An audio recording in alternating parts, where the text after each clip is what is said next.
What's up mga idol, binigyan na naman tayo ng solid na kalaban sa solo RG. Panoorin nyo guys. Ito mga namamadali, mga kampi natin. Open pa yung Aurora. Ayan, napik tuloy. Mga nasa mythical immortal na, priority pick pa rin yun. Excited magsipikan.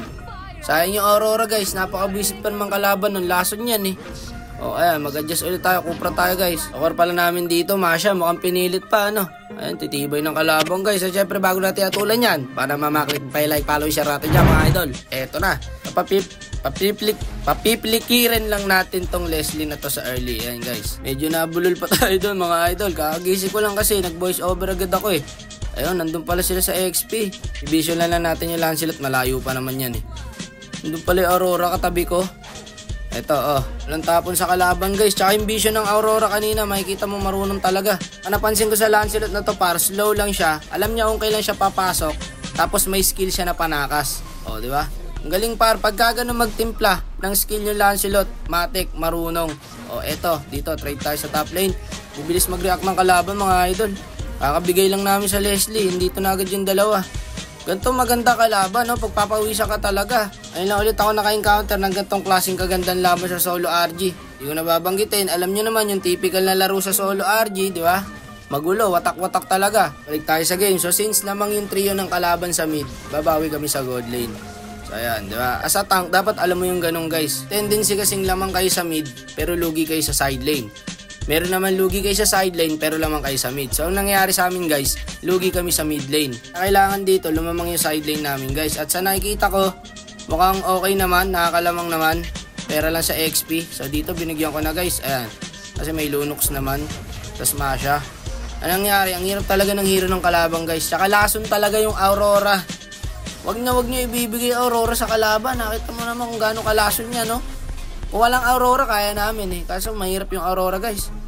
Awit kasi, first pick yun. Open pa yung Aurora. Guys po tayo mga idol. Ang kaso, wala pa tayong ulti guys. Sayang ma-ultihan ko sana. 3 seconds. So teka, kalma lang muna. Gagaling ng kalabang guys. Sama-sama talaga Ayan Ayaw nila bitawan yung Lancelot. Ang hirap makalapit na ito. Ano mo ginagawa sa akin ng XP Yan ang trabaho ng XP talaga.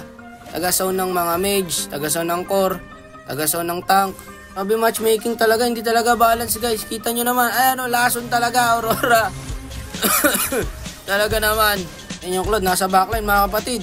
Palag-palag yan, naka-item yung Claude Patabaan natin yan Nakataas kaya tayo dito. Buti nagka-passive tayo guys. Extra life. Ayun, buhay pa tayo.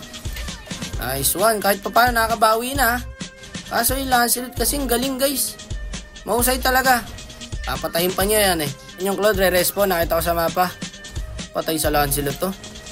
Patay nga siya guys. Kagi may yin pa. Kaya buli mo, patay ka rin dyan. Patay rin tong yin na to. Yun na guys. Patayan. Ayan, dinuwil niya na. Tug na siya ngayon. Galing nun Lancelot mga idol. Dito guys, pag-asa ko na lang yung Claude. Tignan nyo ang galawan ng kalaban Binigyan namin yung YC. Yan mo, bibilis dyan agad. Walang grabe magsigalawan itong mga kalaban na to. Ang bibilis. Kaya pa yata yung Claude dito. Ayun, papalag pa siya Ako, patay ka dyan idol. Ayun, buti na nakawala. Ayun, sumugod doon yung Masha. Nabigyan. Eto, patay sa Lancelot to. Galing nun Lancelot guys. Legendary na, na standing nun. 8-0 pala.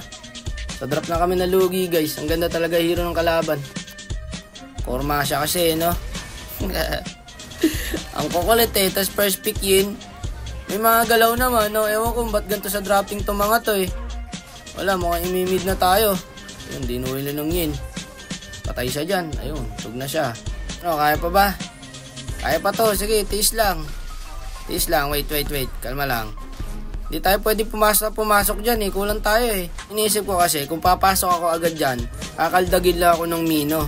Kailangan kasama yung Mino sa set ko. Ang kaso, ayun na madali. Handa sana ko nandito yung Lunox. So, tabi-tabi sila. Eto. Wala kasi, paano makaka-burst kasi yung yin? Paano rin makaka-burst yung Masha? Ang pag-asa talaga dito, Claude, tapos Lunox. Ayun yung set, diba? Single target yung yin, tsaka yung Masha Wala, hindi kami compatible. Goods lang, worth it yung pagkatalo kasi ito yung magandang laro. Manalo matalo, diba? Maganda yung laban, walang kengkoy. Hanggang doon na lang, nice game sa mga nakampit na kalaban. Sheesh!